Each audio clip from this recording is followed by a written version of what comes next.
इस सांस का क्या भरोसा, छूट जाए पलछिन में। कुछ ऐसा कर्जा बंधे, भव सागर से छूट जाओ तुम भी। ओम श्री गणपति नमः। जय श्री राधा कृष्णाय नमः। ओम महादुर्गाय नमः। प्रिय श्रोतागण, मैं आज आपके लिए एक ऐसे पवित्र ग्रंथ की कथा लेकर आया हूँ जिसके सुनने मात्र से ही मनुष्य का उद्धार हो जाता है, वैसी परम गति को प्राप्त कर लेता है कि जहाँ से फिर इस जीवन और मृत्यु के बंधन से मनुष्य सदा सदा के लिए छूट जाता है। आज मैं आपके लिए श्रीमद् भागवत के पहले अध्याय के पहले एपिसोड की कथा सुनाने जा रहा हूँ। निरंतर कथा सुनने और पुण्य का भागी बनने के लिए हमारे चैनल को सब्सक्राइब कीजिए, वीडियो को लाइक और शेयर व बेल आइकॉन को दबाकर ऑल पर भी प्रेस कीजिए ताकि हमारे सभी वीडियो की नोटिफिकेशन सबसे पहले आपके पास पहुंचे और आप भगवत कथा का आनंद ले सकें। श्रीमद् भागवत का पहला अध्याय। प्रथम अध्याय में सुनो भक्ति नारद की बात, श्रवण कर जिसे सभी कली का मल है जात। नारद से ठाडी भई भक्ति कहे सुनो नाथ, जन्म जन्म मोको मिले हरि भक्तन को साथ। मैं संसार के माया मोह को त्यागने वाले श्री वेद व्यास जी के सुपुत्र संपूर्ण भगवत के ज्ञाता श्री सुखदेव जी को प्रणाम करता हूँ। एक समय निमेष क्षेत्र में सुखपूर्वक बैठे हुए महाबुद्धिमान श्री सूत जी को प्रणाम करके भगवत कथा रूपी अमृत रस का स्वाद लेने वालों में कौशल शौनक जी ने ये वचन कहा। हे अज्ञान रूपी अंधकार को दूर करने वाले करोड़ों सूर्य के समान कांति वाले सूत जी, भगवत रूपी कथा का वर्णन कीजिए।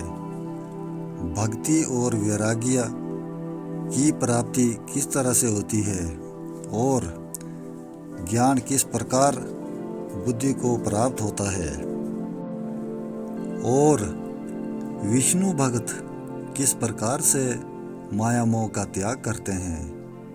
इस घोर कलयुग के आने से संसारी जीव असुर भाव को प्राप्त हो गए हैं और हम आपसे ये पूछते हैं कि क्लेशों से दुखित जीव को पवित्र करने के अर्थ क्या कर्म करना चाहिए जो मनुष्य के लिए कल्याणकारी है तथा जो अति पवित्र है और निरंतर जो श्री कृष्ण की प्राप्ति कराने वाला है।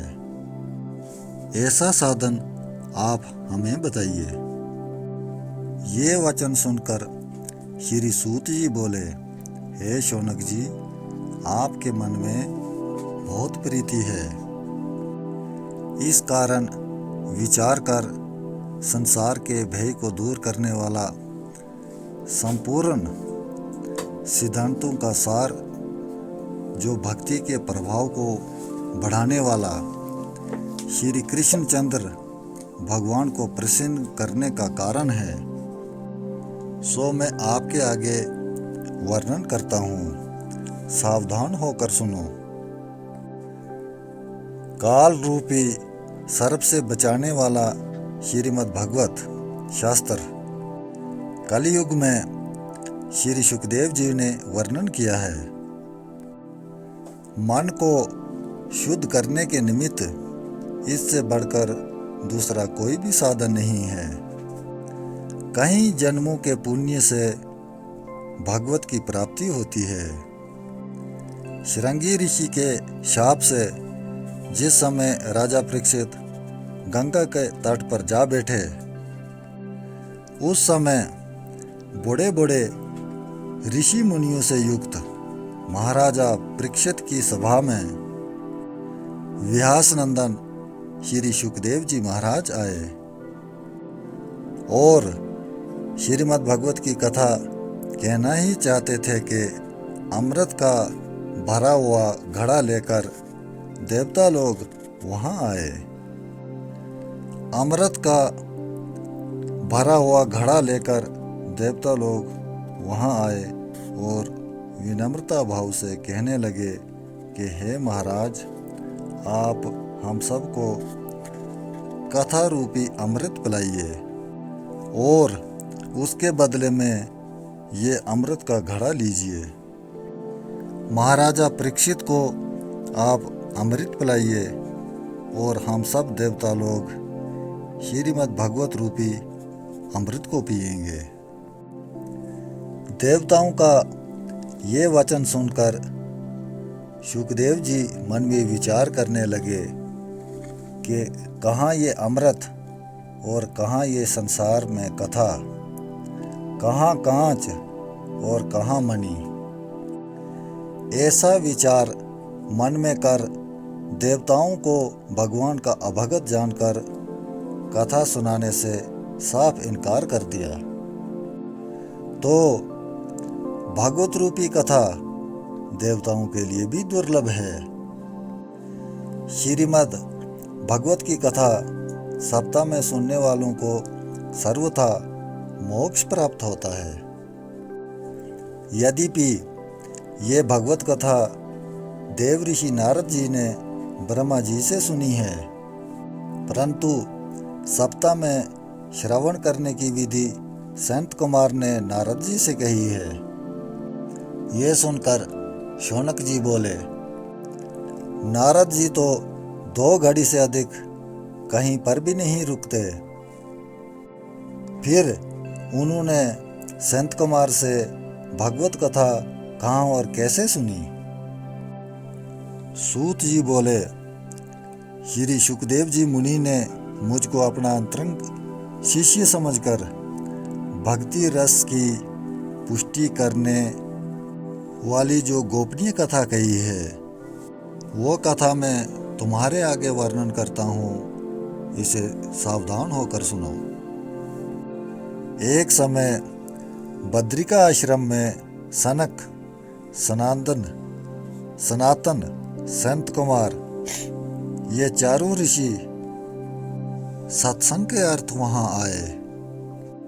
वहां उन्होंने नारद जी को देखा और उनसे बोले, हे ब्राह्मण, आप मन मलिन और उदास मुख करके क्यों बैठे हैं। श्री नारद जी बोले कि मैं संपूर्ण लोकों में पृथ्वी को उत्तम जानकर पुष्कर, प्रयाग, काशी, गोदावरी तथा हरिहर क्षेत्र, श्रीरंग सहित बंदौ, रामेश्वर आदि तीर्थों में चारों ओर विचरता फिरा, परंतु चित्त को प्रसन्न करने वाली कोई कल्याणदायक बात कहीं देखने में न आई।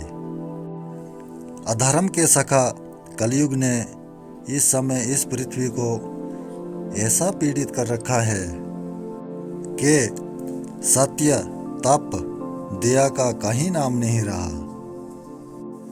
सब लोग पेट भरने वाले व तुच्छ तथा असत्य बोलने वाले रह गए हैं। इस कारण मन में अत्यंत चिंता है।